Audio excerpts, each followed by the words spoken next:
je m'appelle Sampo Ibrahima Sori, le coach principal du Big Soccer Guinée.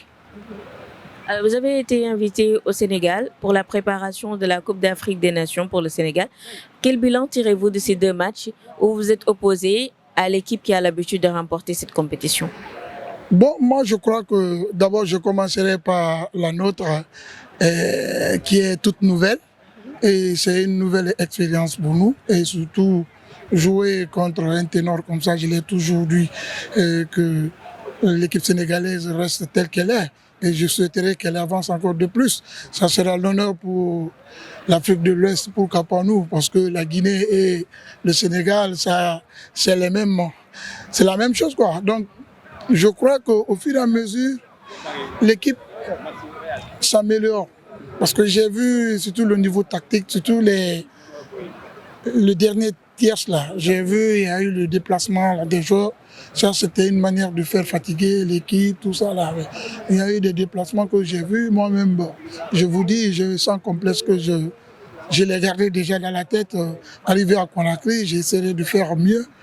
Franchement, l'entraîneur est en train de faire quelque chose de mieux. Là, je vous dis, tout ce que je vous dirai, c'est d'avoir toujours confiance en lui et pour qu'il puisse encore s'améliorer. Parce que du jour au lendemain, il y a des choses nouvelles qui arrivent.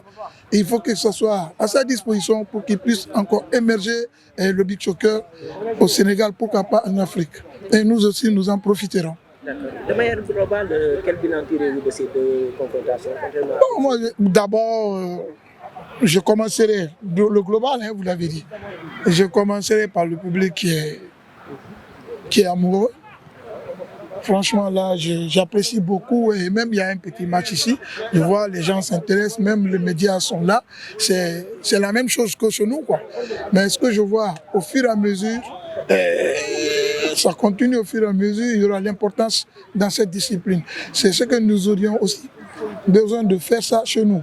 Donc, dans la vie ici, il faut toujours essayer de copier pour devenir encore meilleur. Et en plus, au niveau des joueurs, je vois qu'il y a la concentration, le professionnalisme joue dans leur tête. Franchement, il faut être clair, ça joue dans leur tête, même leur manière de jouer. Ils ont la niaque, ils veulent jouer, ils veulent jouer. Ils veulent jouer.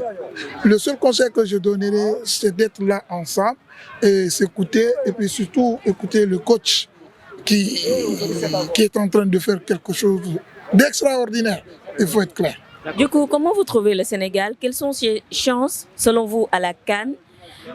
Jusqu'où voyez-vous le Sénégal dans cette compétition? Auparavant, quand j'ai vu l'équipe sénégalaise remporter les Coupes d'Afrique, aller en Coupe du Monde, faire des prouesses, pourquoi pas cette année? Cette année, parce que l'équipe que je vois comme ça, elle peut aller loin et elle ira loin. Vous n'êtes pas sans savoir que le coach qu'il a là, moi je crois qu'on aurait même besoin qu'il vienne encore faire quelque chose. Moi ça m'aurait fait plaisir, ça n'engage que moi.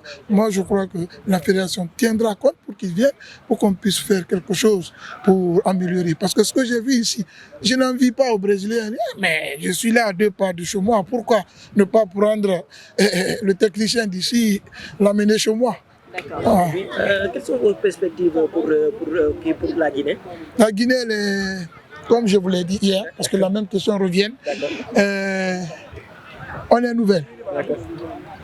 Et on remercie l'équipe sénégalaise, surtout toute la population sénégalaise, de nous avoir initiés, parce que ça c'est historique. C'est une première fois et on s'est rencontré avec le champion, pourquoi pas, le champion du monde et le champion d'Afrique. Ça, c'est déjà un honneur pour nous, sans complexe, il faut se dire la vérité. Au fur et à mesure, comme on dit, le proverbe africain, là, dire que c'est en forgeant qu'on devient, petit à petit l'oiseau fait son nid. Alors, donc petit à petit, j'apprécie vraiment l'équipe. Je crois qu'il faut continuer à être derrière, soutenir le staff, les enfants, parce qu'ils ont le cœur de jouer, franchement.